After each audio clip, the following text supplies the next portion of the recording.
Now that you've been introduced to several techniques that let you objectively record data in the classroom, you can begin to practice your new skills with the classroom episodes on this tape. Each episode can be used to practice several techniques. This European history class could be used to practice selective verbatim to record teacher questions or student responses, or interaction analysis, including a timeline. And I think Malthus always felt that the ability to reproduce would always outstrip our ability to stay ahead of it. And in the long run, his gloomy predictions, his gloomy sentiments would always come to dominate. Christy. I don't agree with John. I think... Okay, John, you're in real trouble now. Well, with the shortage of land, there are so many experiences going on. You don't have to go in outer space. You can go into the sea. They're doing so many things with the sea.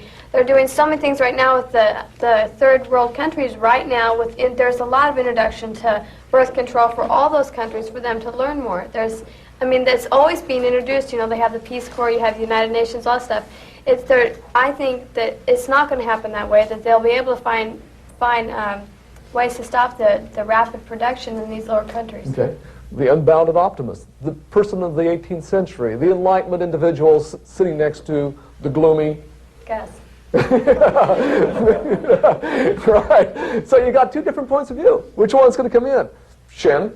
With your question about, would apply today, well, Teddy used like Ethiopia. I don't even think you have to go to Ethiopia. I think the upper and the middle classes in the United States right now are subsidizing so much from the farmers. They get so much wheat in barns someplace or something that they're just paying them not to sell to Russia or any other country. That I think there's probably enough food in here to feed half the world, but the upper and middle classes won't let it be distributed to the world just because that would lower the international price a lot. They won't make a profit off of it. Again, you're saying interests of certain economic groups are going to make sure that the misery of the lower classes continues to endure. Michela, interesting point. I thought that his essay had a serious flaw in it. What's that? I'm sorry we can't get a hold of it. Darwin would agree with me. What would Darwin he agree with talked you about? about the pervading law of nature restrains animals from reproducing beyond their limits, which I don't agree with. And he gave the survival of the fittest to animals and plants, but he just totally left human beings out of that. What, don't you? And there was a lot of infant mortality, and and I was reading it, and it really confused me because I was thinking, wait a minute, human beings also have this thing where nature keeps them in check, and that's what I think. Yes, that's but what he said the necessity of nature operates on humans too. In fact, it's really interesting you brought Darwin's idea into it. Darwin's really influenced by Malthus. Double, but the mortality rate will always be going up, or whatever. Okay. Jerry, we're going to stop this with you right here. To go along with what Shannon said about subsidies and everything. We have already far surpassed the amount of mouths to feed in the United States by food. I mean, we've got mountains and mountains of wheat that is just rotting in the fields, and the farmers being paid $50,000 a farm a year not to distribute the food. And the whole focus of his essay is dealing with the fact that in nature, man will never be able to produce more than mouths there are to feed. That was a large focus on the fact that they were never going to be able to produce an overabundance of food. It's always going to be a real neck and neck. And if he came into a society like today where there's just a huge overabundance, I think that his theory of natural laws and all that, which majority of his essay is based on, would just be completely blown out of the water because there's more food than we know what to do with. And, right now. And a huge thrust of his essay was that we'll never be able to produce more than we can feed. That's right. And again, we go back to the point made earlier about he never foresaw, like I was telling you, said the ability to increase. And you say this has made essentially a liar out of Malthus. And I wonder if Malthus would agree with you. Well, I was going to say we're going to end with Jerry. I lied. Because he raises an interesting point. And I think there's a couple people who want to make a response to it, and I think she could have a chance. Go ahead, Tim.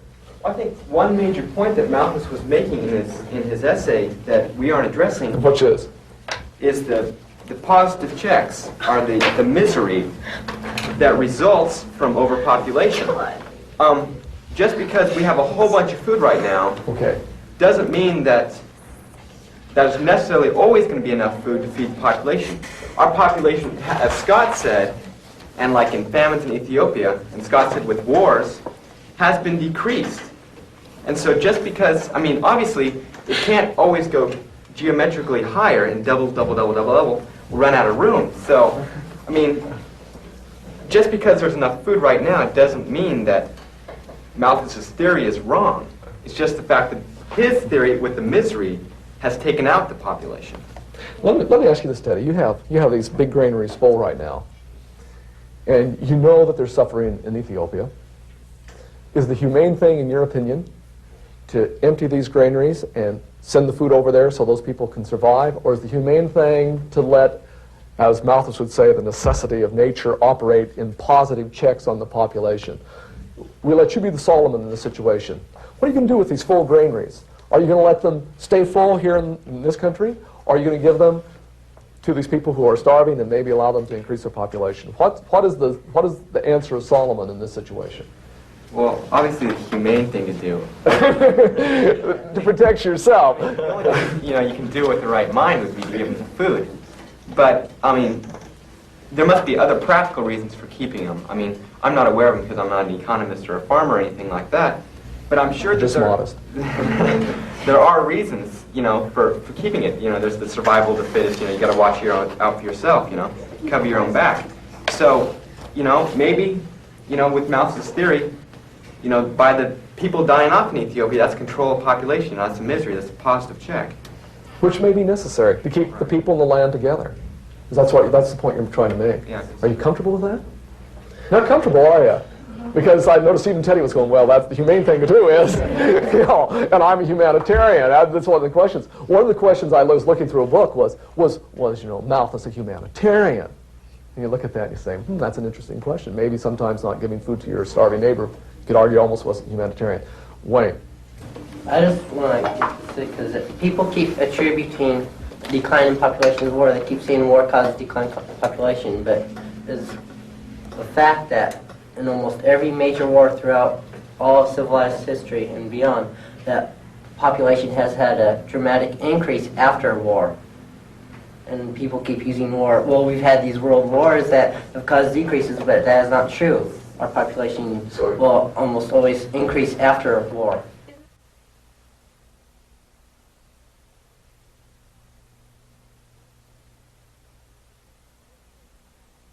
This third grade class is useful for practicing selective verbatim, specifically teacher questions, teacher and student responses, and the verbal flow technique.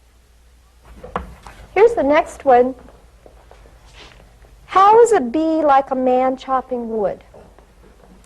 How is a bee like a man chopping wood? Let me start with Michelle. These things that hurt when the man's chopping the wood, it hurts the wood. Okay, so hurtful, is that an okay word? Wouldn't have to be, but could be, huh? Or he could chop himself if he wasn't careful, so it could be hurtful. How is a bee like a man chopping wood? Melody? Busy. Say it again. Busy. Busy. Right, I think you remember me saying something about a busy bee. Busy as a bee. Stuart? Real loud. When the bee stings, and when it gets kind of sore, it kind of hurts and it's sore. And when the man gets done chopping, it's sore. Okay, I'll give you a different one. This is the one you liked anyway. How is Toys R Us store at Christmas time like a bulldozer? Okay, that's a good one, isn't it? Start with Travis. Noisy. Say it again. Noisy. Thank you. Aaron? They're all getting something there. They're all getting something there. How's that? Toys and the bulldozer's getting dirt. Okay, so they're getting something. Blake, let's see what you say. Crowded? They're both crowded. How is a bulldozer crowded? Well, all the dirt is crowded around on the ground and on the wheels and all over the truck. How is Toys R Us crowded? There's a whole bunch of people and boys and all them kinds of things around the song in one building. Thank you. I have a different question for you. You wait till I get the whole question out before you're ready to answer me? Let's see. Oh, how is a toad's skin like an after-dinner mint? How is a toad's skin like an after-dinner mint? Tim? Slimy. They're both slimy. When is a mint slimy? Like when it's wet. Okay. Like from your mouth? All right, thank you. Dad? Green. Green? Okay. What is a mint green? It's green on the inside because that's where the mint is. Okay, thank you. Imagine that you're a baby deer. You're with your mother. You're in a little hollowed out place in the woods. I think they might call it a glen, but I'm not sure. And how are you feeling there? Forrest? Scared Why would you feel scared, do you think? because it's so small. It's so small you can. It's like something small can get in there or something. Like a snake, maybe? That would be small enough to get in there.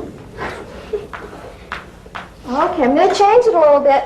Same deer, same baby deer, but this time, instead of being in this little place with your mother, you're out in a very big, big field.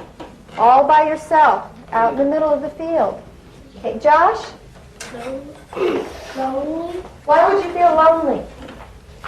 because there's nobody around and you can't find your mom. Right. Okay, thank you, Josh. Michelle? Lost Why would the baby deer feel lost? because he doesn't feel lost when his mom's around. Ah, so if his mom wasn't there, he would, huh? Thank you. Okay, let's change it now. Let's think about imagining that you're a grain of salt. Okay? You're in a salt shaker, and you're sitting on the shelf with all your other friends that are grains of salt also. Paris, You might be frightened. why would you be frightened, Paris? Well, Why would that grain of salt make you feel a little bit afraid? He's sitting there with all of his friends in the salt shaker. What might you might happen? be afraid that someone's going to come and eat them or something. Right, somebody might come shake them. Blake. Dry. Okay, feel dry. What would happen if the salt wasn't very dry, do you know? It would melt and be gushy. That's right, it wouldn't even hardly shake out anymore, would it? Okay, Holly, It feels kind of funny why would a piece of salt feel funny? because there's other things around them. Right, you'd be real close touching, wouldn't you? Maybe it'd even be tickly to be in there with all those other grains of salt.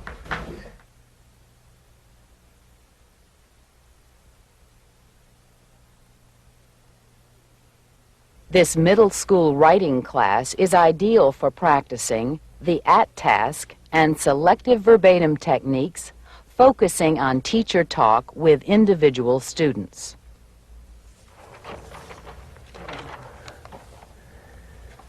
Okay.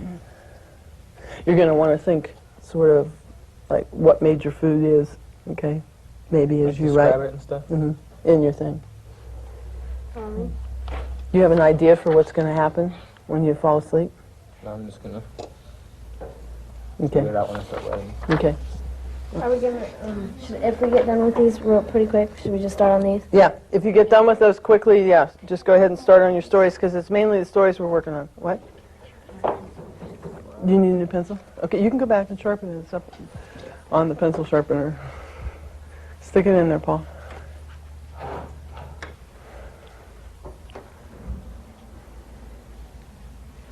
Oh, okay. That's just the guide word, remember? You got to get down here until you find it on the list, and this is the last word on the page. And look at those neat words.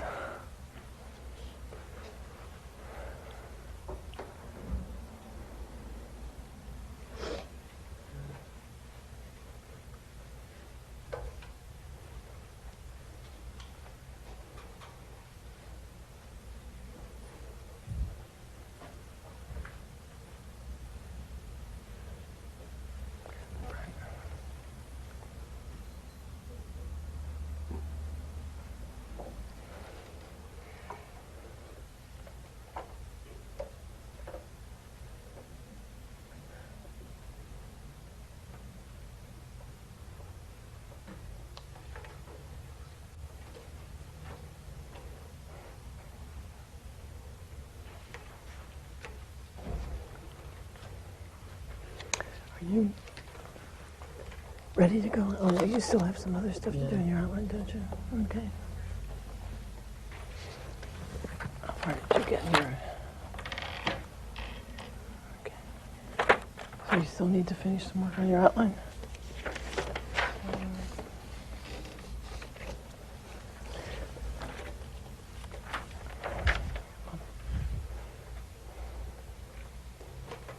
Okay. Oh, some good words there. Real good words. Hmm?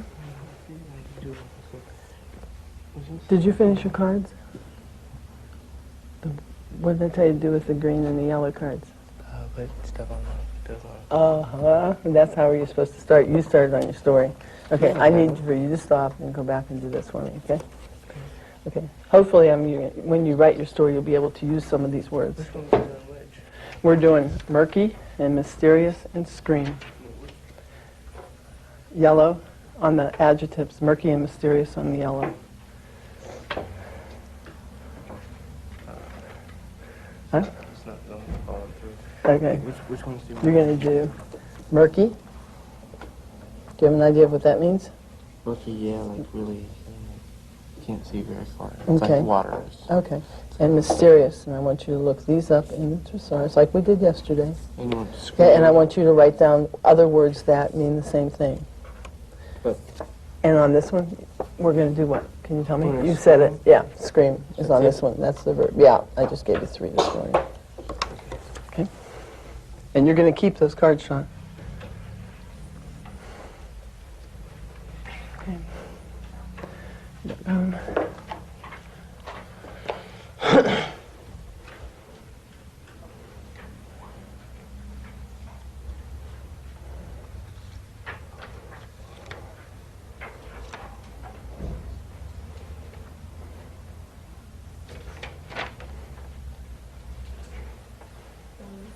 Yeah, Sean.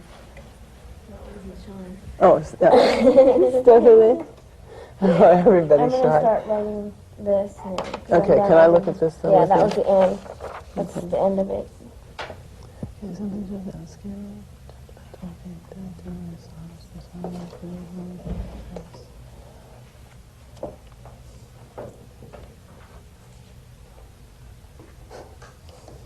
Now, why would a haunted house have a fridge in it?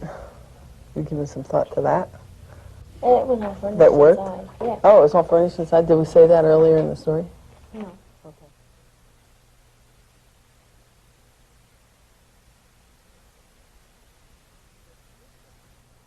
This woodworking class can be used to practice class traffic and selective verbatim, especially teacher responses with regard to positive and negative reinforcement. Rest looking nice. Huh? Yeah, slowly.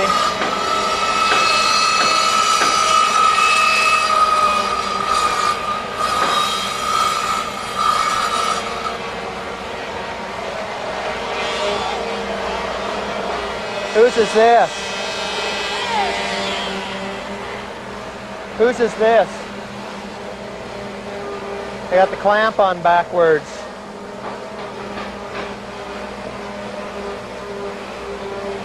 Good grief. Is that yours? Yeah. You got enough glue, didn't you? You also had the clamp on. You're going to have to get the glue off the clamp. You clamp this way and that doesn't help. It's got to go this way.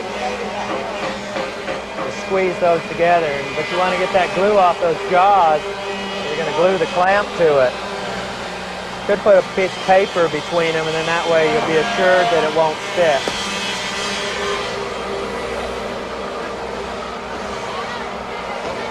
You ever get all that glue out of there? Pretty well. Got a little in here too. Now you have to do a little work on around those legs too. Josh, what you got going? Huh? What? What do you got going? Jewelry box, but there's no black walnut. Sure there is. It is. If you go in the lumber room, see the plywood rack? Go on the back side and down to the end. That's where we keep it. Willow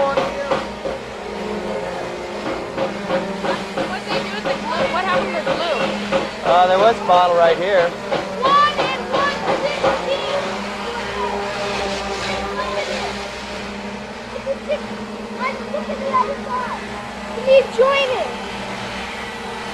Yeah, this needs to be a little narrower, doesn't it? What you do is, Curtis is busy. I'll go ahead and do it. Bring this too, Willie. Is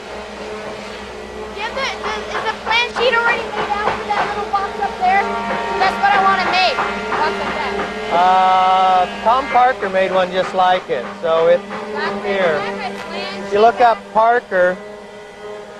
Is the plan sheet like this already made out? Is there another one to go ahead and make it? There, I give him back to him, so he's probably thrown it away, and now he's done. Now into the board and out.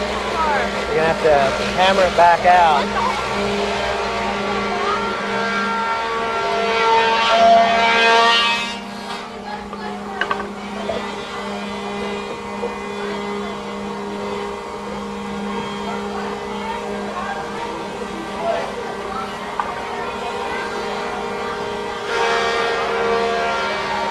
Bring the guard up.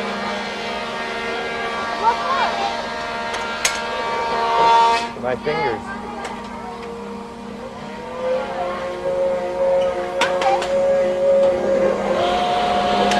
Whoops. Really smart, Blackbird! Yep.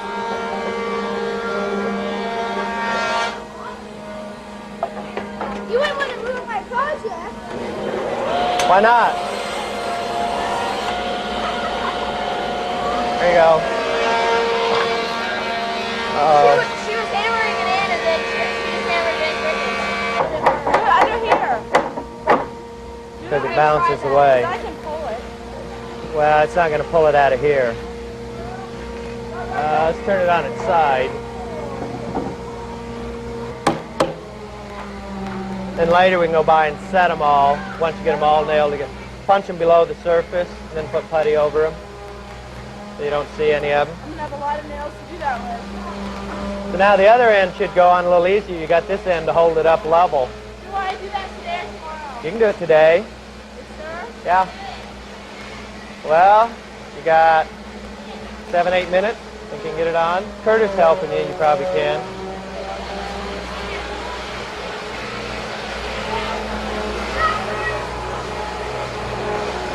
Okay. Looks like you're ready to get them jointed and cut to width. Look at this.